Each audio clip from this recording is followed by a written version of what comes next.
Karon ato ng timbangon ug pila ni ka kilo ni. Ay gamay ra man.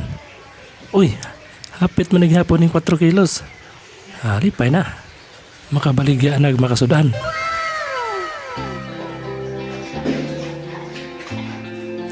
Good day mga lods. Welcome back.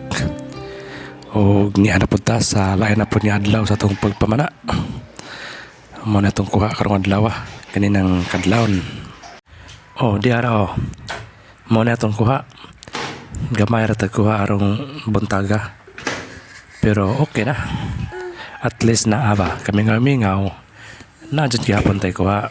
Di kaya mo tama zero. Pasalamat sa ginagawa sa kanunay nga kauli ng safe.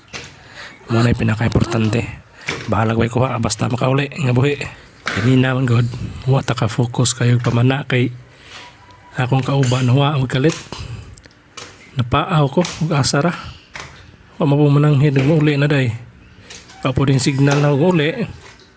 So ang resulta wa ko ka focus ug pamana. Mo ning gamay ra kuha.